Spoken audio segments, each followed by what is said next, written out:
by the 9 heads of the families that own most of the wealth of the world, known as the Round Table of Nine.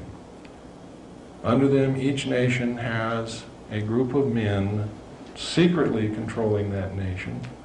And I don't mean every nation in the world, I mean the nations that count, the hard currency nations, have an organization which is a sister organization to MJ-12 within that country's respective government. How does this work, you say? How can a secret organization such as MJ-12 control the government? It's very simple, ladies and gentlemen. If you will remember that President Eisenhower formed this secret group in 1954. He was the last president who knew everything. They began in 1954 to issue secret executive orders in the form of NSC memos to wrest power away from the president and effectively isolate the president. They took the power to appoint appointees in the government away from the president. And if the president wants to appoint someone whom they don't want him to appoint, they have a way of embarrassing the president to get him back into line, or getting rid of him altogether, or making sure that he doesn't get elected if he's not willing to play the game. The result has been, ladies and gentlemen, that today every major member of the United States government is a member of the Council on Foreign Relations and the Trilateral Commission, or the Trilateral Commission, but usually the Council on Foreign Relations and the Trilateral Commission. They usually have dual membership. Every one of them, not just a few. You see, it started off in 1954, there were just a few. Truman's years, there were hardly any. Eisenhower got in, he was a member of the Council of Foreign Relations. He appointed some. After that, when they took the power to appoint on themselves, they told the president who to put in those positions, and that's who got those positions. And today, the Council on Foreign Relations and the Trilateral Commission is the government. The government is not representing us. They are representing the Council on Foreign Relations and the Trilateral Commission and the secret world order. Please, when you go out of this room, look it up yourself.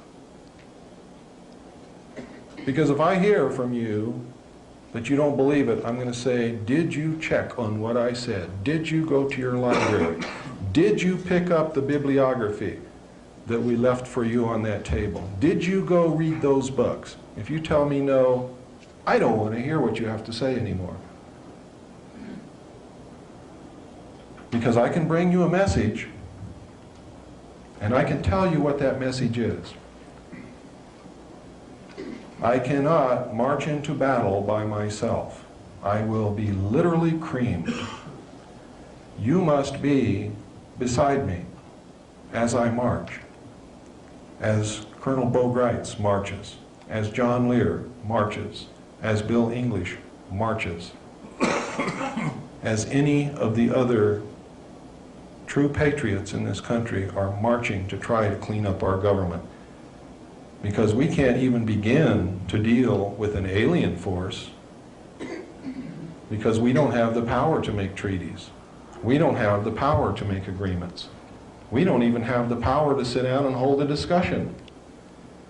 We do have the power to get rid of the ones who are not representing us and put people in who are representing us and demand that the crooks be prosecuted and get thrown in jail. We have the power to clean up our government so then our government can represent us and then we can deal with an alien question. So what I'm telling you tonight is forget about the aliens because you cannot hope to deal with them until we clean up our government. Once we clean up our government, then we can deal with the other problems. Until then, we cannot. Because you can't make a treaty for me. And you can't make a treaty for her. And I can't make a treaty for any of you. It takes our government to do that. Now I want you to understand, I do not and never have advocated the overthrow of the United States government. I advocate the restoration of the United States government to its legal and proper place as our founding fathers laid out for us to follow. I advocate and will march and defend to the death the restoration of the Constitution of the United States of America. Because the Constitution of the United States of America, ladies and gentlemen, is the United States of America. We are not the United States of America. The state of Arizona and the state of Mexico, or New Mexico, is not the United States of America. All of the states and all the people together are not the United States of America. The United States of America is and only is the Constitution of the United States of America. That document is the only thing that keeps you free. That document is the only thing that gives you freedoms and guarantees them. That document is the only thing that keeps people from taking your freedom away from you, along with one of the clauses that they gave us in that document, which was the right to keep and bear arms. And I know that that issue is controversial, but let me explain to you why it is in the Constitution. In history, all throughout history, when a despot or a conqueror or a wicked person wanted to subjugate the people, if the people were unarmed, it was easy for them to do that. In fact, it was a foregone conclusion. The only thing that has prevented that from happening in the United States is the fact that most Americans throughout our history up until recently have always had at least a .22 rifle in the closet. And no one could ever successfully march against an armed population which believed in themselves. We've lost a belief in ourselves. We've lost an understanding of the Constitution. We've lost the meaning behind it. We don't understand what our country is. We don't understand what keeps us free. And the secret government is manipulating you daily into begging them to take away your freedoms. And some of you here in this room have been begging them to take away your freedoms. You've been asking them to take away your right to keep and bear arms, which is the only thing that keeps them from destroying the Constitution, declaring martial law, and forming this world order right now. The only thing preventing that is the guns in our closets. That's all, because they would have done it years ago if it had not been for that. Many of you right now in this room have been screaming for the government to take away some of our freedoms in order to get the drugs off the streets. You've been saying, I'm willing to give up some of my freedom to get rid of this terrible plague. Let me tell you, ladies and gentlemen, it is your government who imports those drugs and who is selling those drugs to your children, and has been from the very beginning. And the only ones that they ever catch or allow to be caught are those who are in competition with them.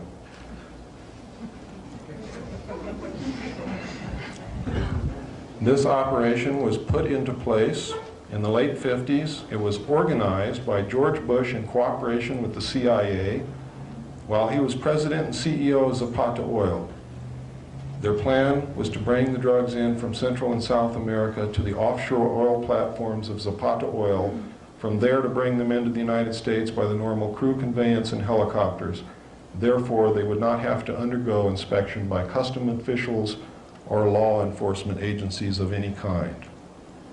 And it's been going on ever since. Today, the drugs do not enter this country by the little planes that they would have you believe on the 6 o'clock news, nor by the little boats that they say are speeding across the Caribbean. The Coast Guard, ladies and gentlemen, and the United States Navy are not inept. Every aircraft that approaches the borders of this country from any direction is monitored minute by minute by the North American Air Defense Command. The drugs, ladies and gentlemen, are brought into this country on CIA proprietary contract aircraft and military aircraft and land on CIA facilities in the United States and on military air bases, and Homestead Air Force Base is one of those bases where those planes land. Recently, Colonel James Boegreitz, in the last few years, went to the Golden Triangle area to try to bring back American prisoners of war who we know are still being held. We've always known it, the government has known it. They have misused the Office of Prisoner of War Accountability to transact these drug deals. So they don't want the prisoners of war to come home. Well, we didn't know that until Boegreitz went over there and talked to a gentleman by the name of General Kunsa, who is the drug overlord of the Golden Triangle. I've talked extensively with Colonel Greitz about this. I have all of his information. And coupled with mine, it paints a very bad picture. General Kunsa says that every year, government agents, high-level government agents, are purchasing 800 tons of pure heroin and shipping it into this country from him. He wants to stop it. He is willing to stop it. He wants us to give him a crop substitution program so that his people do not have to raise poppies and process heroin in order to survive. He wants to become a recognized, real nation rather than an illegal group of bandits living in the jungle. And George Bush and the United States government says there is no interest in doing that here. He's willing to stop 800 tons of pure heroin from coming into this country every year, and George Bush says, we're not interested in doing that here. Furthermore, we're not interested in hearing who these government officials are that he says he's selling these drugs to. Furthermore, Colonel Boegreitz, if you don't shut your mouth, we're going to lock you up in a federal prison and you're never going to get out. And they tried. You see, it was the United States government that sent Boegreitz to Southeast Asia to bring prisoners of war back. Colonel Boegreitz is the most decorated man to come out of Vietnam and one of the most decorated heroes that this country has ever had. They sent him in there because of that, and they gave him a lot of press. And every time he went in, they warned the enemy beforehand, usually by Radio Free America, in their own language, warned them by name who was coming, how they were coming, what route they were going to take, so that they would not be successful. But it made the administration look good because they were sending somebody over there to do it. But every time he went, he had to use a phony passport that the Department of Defense gave him to use to accomplish his mission. So I'm going to show you a short tape right now. I want you to pay a lot of attention to this, please.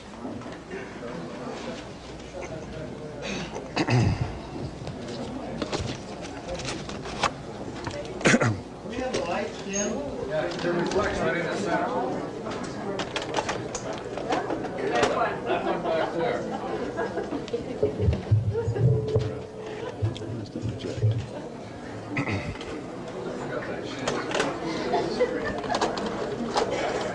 One more.